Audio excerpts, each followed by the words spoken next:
Irna, boa tarde, bom Boa começo de semana. tarde. Segunda-feira é dia da gente falar de mercado imobiliário e o Guia Econômico de hoje vai tirar dúvidas sobre o que pode e o que não pode nos contratos de locação de imóveis.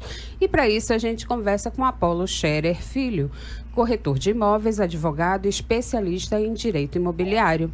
Boa tarde, seja bem-vindo. Olá, Irna, olá a todos os da, da, Ouvintes. da- eu estou tendo um retorno duplo.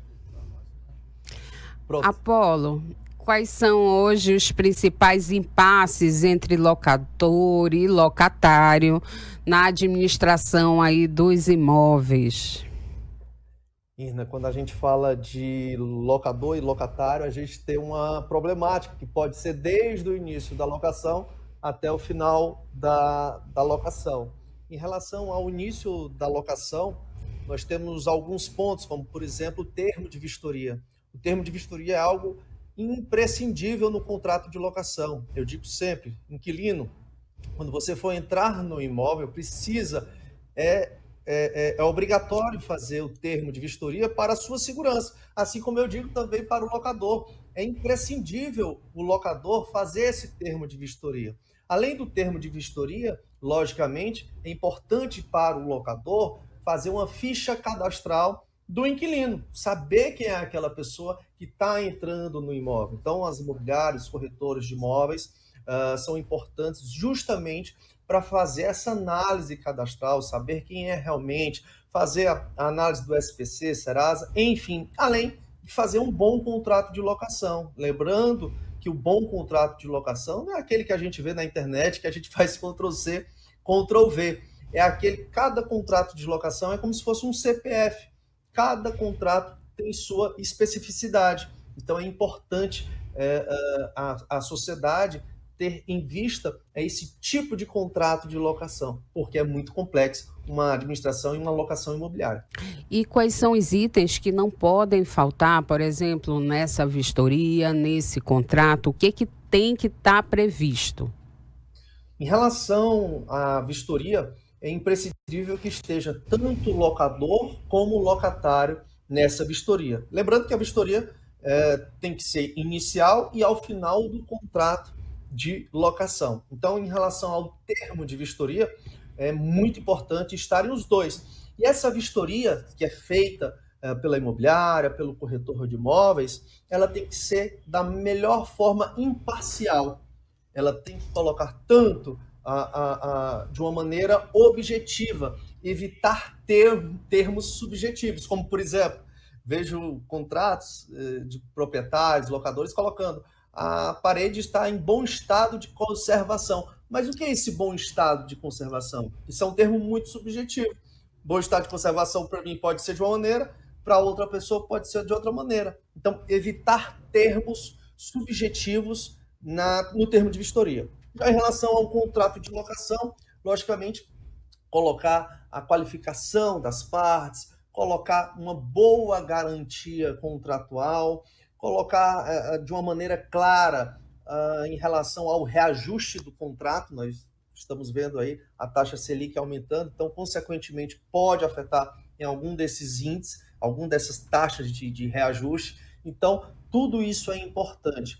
Lembrando que o contrato de locação é um acordo de vontade entre locador e locatário. Porém, a lei de locação, ela limita alguns pontos que é justamente para interesse e proteção, tanto do locador quanto do inquilino. Uhum.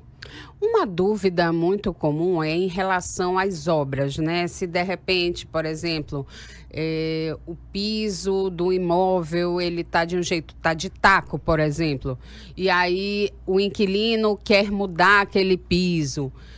Ele pode fazer, como ele pode fazer essa intervenção e se o dono do imóvel ele tem, se ele pode vetar ou determinar que tipo de substituição de material que pode ser usado. Perfeito, excelente pergunta, Irna. E isso acontece no dia a dia com quem trabalha com locação. A lei de locação ela traz três tipos de benfeitorias: as necessárias, as úteis e as voluptuárias. É um termo bem diferente, porém, As necessárias condicionadas, né, ligadas à conservação do imóvel. Por exemplo, se eu estou aqui, eu como inquilino, e na minha sala quebra um cano de água, né? Então isso se trata de uma benfeitoria necessária. Eu vou ter que ligar para um bombeiro hidráulico para resolver isso de forma urgente, vamos dizer assim. Nesse caso, a lei de locação, ela diz que a benfeitoria necessária, ela não precisa de autorização do locador. E aí eu como inquilino, ser ressarcido pelo que eu vou pagar. Essa é a primeira benfeitoria. A segunda benfeitoria é a útil, como por exemplo, olha, eu quero colocar móveis no imóvel. O imóvel não tem nenhum móvel, eu quero colocar móveis na cozinha, móveis no guarda-roupa, nos quartos, etc. E o que é que diz a lei de locação a respeito das benfeitorias úteis, que facilitam o uso do imóvel? Se elas são autorizadas pelo locador, o inquilino pode fazer e aí o locador vai ser obrigado a restituir aquele pagamento. Se elas não são autorizadas, por exemplo, olha, eu quero colocar um outro piso aqui, eu acho que esse piso aqui já está um pouco antigo, mas eu quero colocar um outro piso, quero tirar o piso de taco, colocar um piso de cerâmica. O locador, ele pode muito bem ou autorizar ou não autorizar. Se ele autorizar, se tratando de uma benfeitoria útil, ele tem que pagar depois ao inquilino. Caso ele não autorize, então ele não tem que pagar, não tem problema nenhum. E as benfeitorias voluntárias, por exemplo, são benfeitorias de mero deleite, como por exemplo, vou alugar uma casa e quero colocar uma piscina. A piscina, ela não vai ser uma benfeitoria tanto necessária de conservação, como que vai facilitar. É uma benfeitoria de mero deleite, como o Código Civil diz, como a lei de locação diz. Então, essa benfeitoria não é indenizável. O inquilino faz por conta própria. Agora, sim, no caso das benfeitorias necessárias, você disse que não precisa pedir autorização do dono do imóvel, mas ele tem, por exemplo, já que ele é obrigado a ressarcir, ele pode opinar, por exemplo, sobre o orçamento apresentado ou o tipo de material utilizado? Se for uma benfeitoria necessária, como por exemplo, um caso de um quebra de um cano que está jorrando água aqui e é num domingo, né? Realmente, pela urgência que a gente tem nesse caso complexo, não tem condições do inquilino fazer um prévio orçamento de determinado material, ou então um prévio orçamento do bombeiro A, o bombeiro B ou o bombeiro C. Realmente isso não tem condições.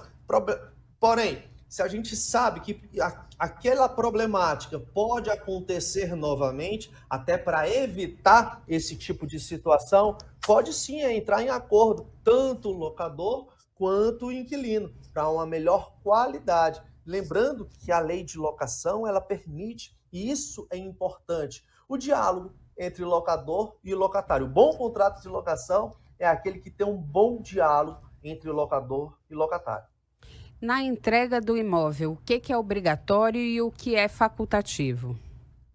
Bem, aí vem a questão, um ponto, né, crucial, que diz em relação à pintura do imóvel. Será que o inquilino tem que entregar o imóvel pintado? Será que o inquilino não precisa entregar esse imóvel pintado? Bem, de acordo com as decisões recentes, a jurisprudência são decisões reiteradas dos tribunais.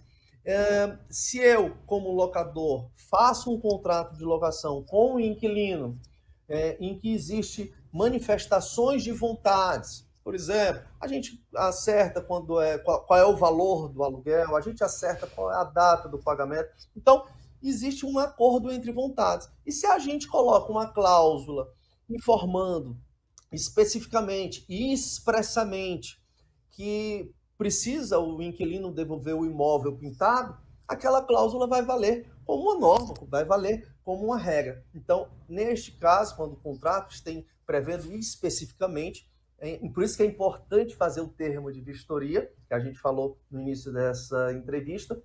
Neste caso, o inquilino vai ter que entregar o imóvel pintado. E, por exemplo, se a pessoa mora num condomínio onde normalmente nesse convívio em comunidade, né, costumam gerar atritos de convivência, seja em razão de barulho, som alto fora de hora, desavença entre vizinhos. Como é que fica a responsabilidade do dono do imóvel? Perfeito. Em relação aos contratos de locação, quando o inquilino começa a ter posse daquele imóvel, se tratando de um condomínio, ele passa a ser também condômino.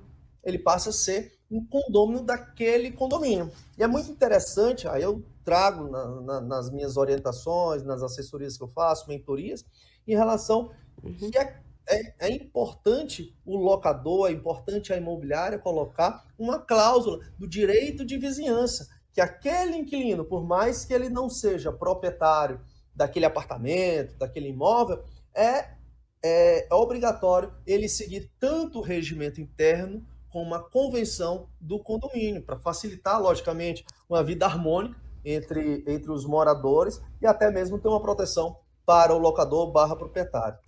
Apolo, para a gente fechar aqui, tem uma pergunta da Regina Guimarães. Ela pergunta sobre IPTU. Quem deve pagar? Perfeito. Você bem objetivo de uma maneira bem didática aqui, Regina. A regra geral, o IPTU é de responsabilidade do proprietário. Porém, lá no artigo 22, artigo 23, vem trazendo, da lei de locação, vem trazendo as obrigações e os direitos do locador e do inquilino.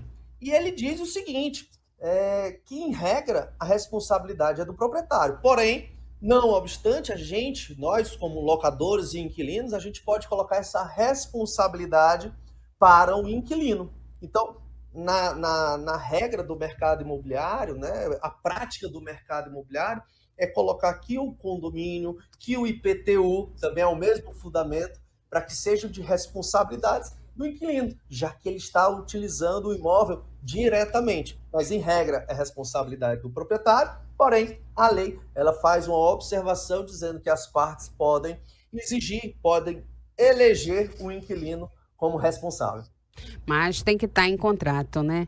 Muito obrigada pela participação. O Guia Econômico de hoje conversou com Apolo Scherer Filho. É com você, Maísa. Muito obrigada, Ana. Obrigada ao Abílio Elias, que diz sobre reforma e benfeitorias. O inquilino deve estar sempre em contato com a imobiliária, com o proprietário, para se sentir fazendo a coisa certa. E o Franco Ripardo, que deixa abraço aqui, boa tarde para o Apolo Scherer Filho. E ele tinha pergunta, não deu tempo, vamos passar aqui, tá, Franco Ripardo? Vamos ao intervalo, voltamos já.